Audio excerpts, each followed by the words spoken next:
안녕하세요. 대담한 사람들의 강민지입니다. 여러분은 잠수함에 대해 얼마나 알고 계신가요?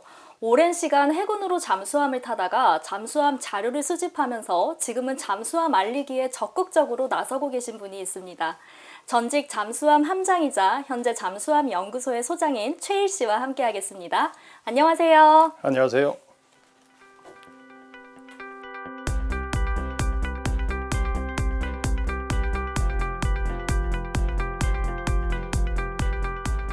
야, 전직 잠수함 함장에 지금 잠수함 연구소 소장님이시면 거의 잠수함 박사라고 해도 되겠네요.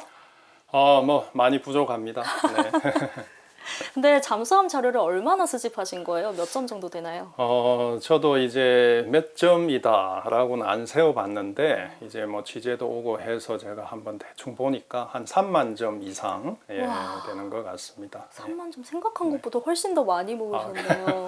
잠수함 관련해서 모을 자료가 엄청 많은가 봐요. 많죠. 네, 많습니다. 보통 어떤 자료들을 수집하셨어요? 이제 사진 자료들이 많죠. 전 세계 뭐 잠수함 뭐 역사가 얼마나 많겠습니까? 관련된 사진들, 또 그 사건에 대한 기록물들, 또 관련된 뭐 기사, 책자, 신문, 이런 자료들로부터 해서 잠수함 세계에는 뭐 이렇게 기념품을 만들고 교환하고, 또 이제 잠수함 모델을 만들어서 전시하고, 이런 내용들이 굉장히 많습니다.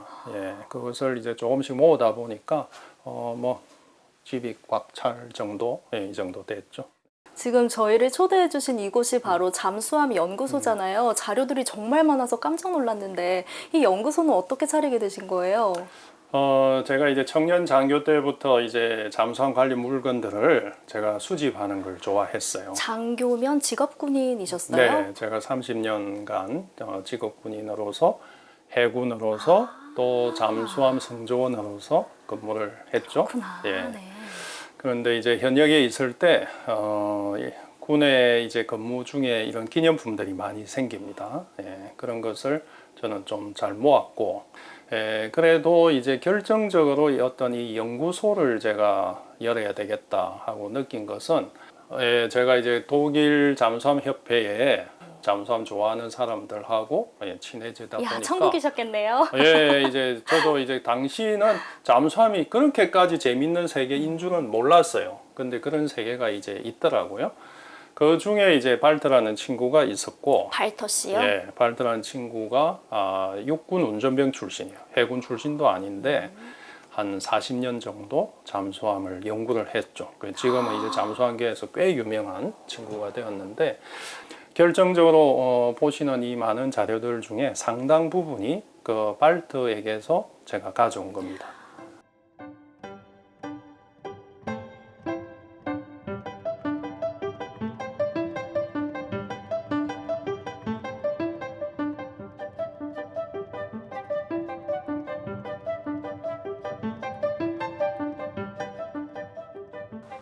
이게 다 뭐예요?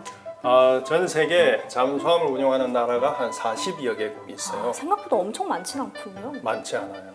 잠수함 승조원들이 다는 휘장이 있어요. 아, 그걸 나라별로 이렇게 쭉 모아놓은 거죠. 다 다르구나. 다 달라요. 우리나라 같으면 네.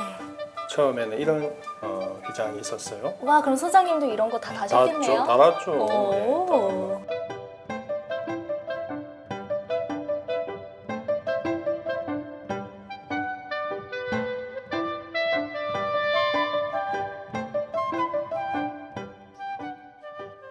근데 소장님, 근데 모든 해군이 잠수함을 타는 건 아니지 않나요? 아니죠. 그럼 어떻게 타게 되셨어요, 잠수함은? 우리가 이제 잠수함을 가지고 싶었어요. 그런데 이 돈이 많이 들죠. 예산이 많이 들어서요? 많이 들죠. 1980년대 말부터 본격적으로 사업을 해서 1990년도에 이제 우리가 잠수함이 도입되게 됐죠. 첫 잠수함이 도입됐군요. 그렇죠. 그래서 그러면 이제 인원이 필요하잖아요.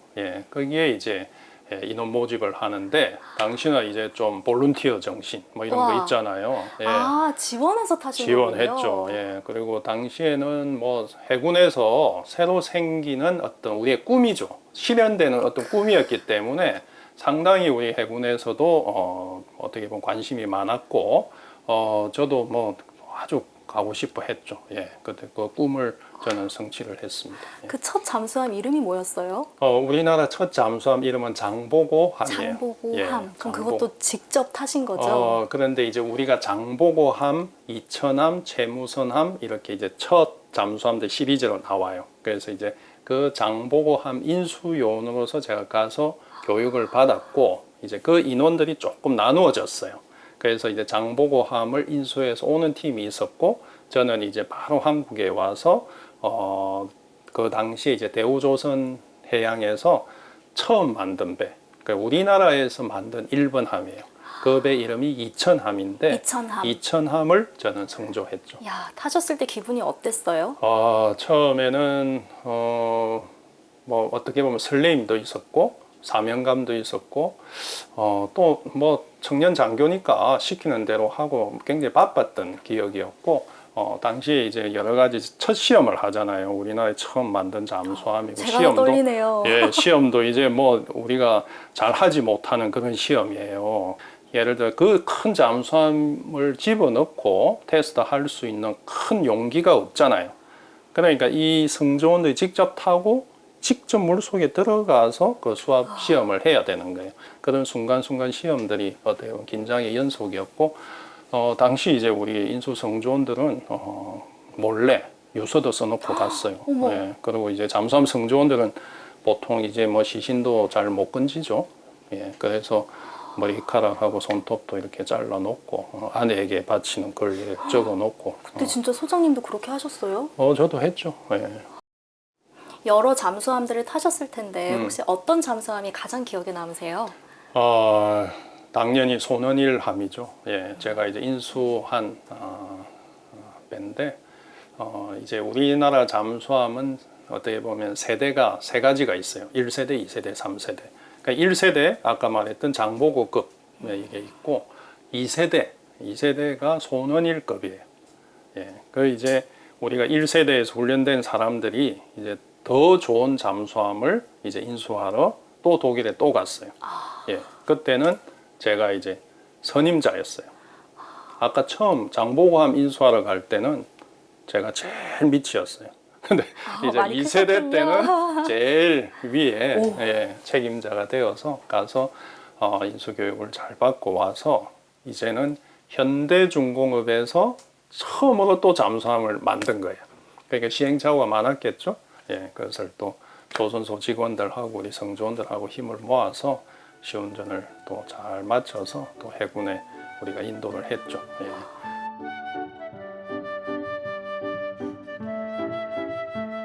아니 소장님 여기 이거 쇠 붙이는 뭐예요? 잠수함 모양이죠. 그러네요. 이게 우리 잠수함을 실제 만드는 데 사용한 쇠입니다. 실제 쇠예요? 예. 이제 이 쇠를 둥글게 만드는 거예요. 예. 그러면 이제 아무래도 사각형보다 둥그면 압력을 잘 견딜 수 있을 거 아니에요, 그죠? 그래서 이 우선은 쇠가 좋아야 되고 이 쇠 가공을 또 잘해야 돼요. 그렇네요. 예, 그런 기술이 우리나라가 아주 잘한다 하는 정평이 나 있는 거죠.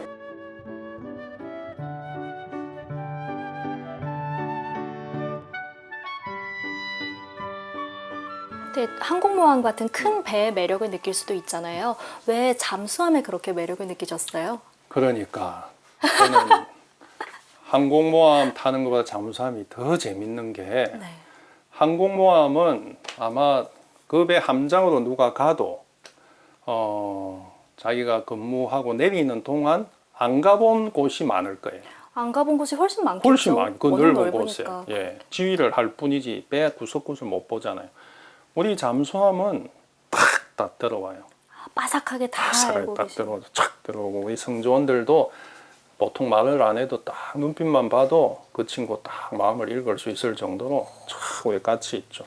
어떻게 보면 수상함은 넓은 세계예요. 잠수함은 작아요. 실체가 쫙 들어오는 세계니까 취미로서 제가 연구하기에는 수상함의 영역보다 잠수함이 딱 잡히니까 훨씬 재밌고 약간 제가 주인의식이 하기 느껴지겠어요. 좋죠. 예, 딱. 좋죠. 예. 오랜 시간이 잠수함 자료 수집하시면서 기억에 남는 일도 있어요? 제가 이걸 한번 보여드리고 싶어요. 이게 독일 생수병입니다. 이 속에는 바닷물이 담겨 있어요. 아, 바닷물이군요. 예, 이걸 시중에 팔면 아무도 안 사가겠죠. 쓰레기죠. 그런데 여기 붙어 있는 여기에 적혀 있는 무슨 글이 있어요. 한번 보시면 수심 250m에서 채취 1992년 11월 5일. 예, 벌써 30년이 지났죠. 이게 이제 어떤 병이냐 하면 우리 1번 잠수함, 장보고함이라 했잖아요. 이 장보고함은 독일에서 만들어져서 독일에서 시운전을 했어요. 그러니까 이런저런 시험을 다 하고 거기 있는 250m는 아주 상징성이 있는 시험 심도예요. 거기에 이제 선택된 몇 명의 성조원들이 들어가서 그 시험 임무를 하는데 저에게 준 그 장본인은 의무장이에요. 의무장이 뭐냐면 의사죠, 의사. 네. 예, 근데 이제 잠수함에 의사는 없고 부사관 중에 의무 전문 직별을 가진 부사관이 이제 의무장이에요. 이 의무장이니까 타고 간 거예요. 바깥 해수를 받아서 자기가 마시던 생수병을 비우고 거기다 담아 놓은 거예요. 그러니까 이 물이 우리 독일에는 그 수심이 얕아요. 깊은 수심을 찾아가려면 덴마크 앞에 있는 스카게락이라고 하는 그 바다까지 가야 돼요. 거기에서 받은 해수죠. 제가 만지고 있는 게 되게 영광스러운데 저 궁금했던 게요. 근데 이 수심 250m가 왜 상징적인 의미예요? 우리가 이제 시험을 쭉쭉쭉 하는 심도가 있어요. 그래서 이제 250m 당시에 한 이 정도에서 시험을 하면 합격이다라고 하는 상징적인 어떤 수심이었어요.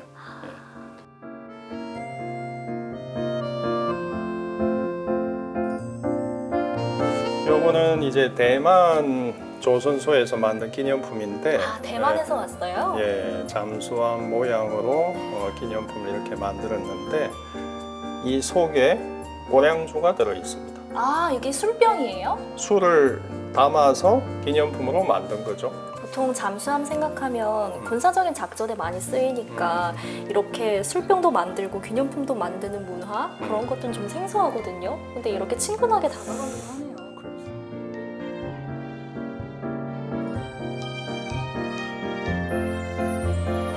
마지막으로 나에게 잠수함은 땡땡땡이다 라고 표현하신다면요? 잠수함은 하늘이 저에게 준 선물. 입니다. 예. 왜 그렇게 생각하세요? 어디에 보면 지금 저를 가장 기쁘게 하고 저를 가장 가치 있게 하고 또 저를 가장 즐겁게 해주는 게 잠수함이니까 저는 그렇게 여깁니다. 예. 오늘 이야기 들으면서 저는 잠수함의 세계가 이렇게 무궁무진한지 몰랐어요. 그리고 우리나라 잠수함의 1세대부터 3세대까지 다 겪어온 장본인을 만나서 영광스럽기도 했고 굉장히 재밌는 이야기를 많이 들어서 정말 즐거웠습니다. 오늘 바쁘실 텐데 이렇게 이야기 나눠주셔서 정말 감사드립니다. 고맙습니다.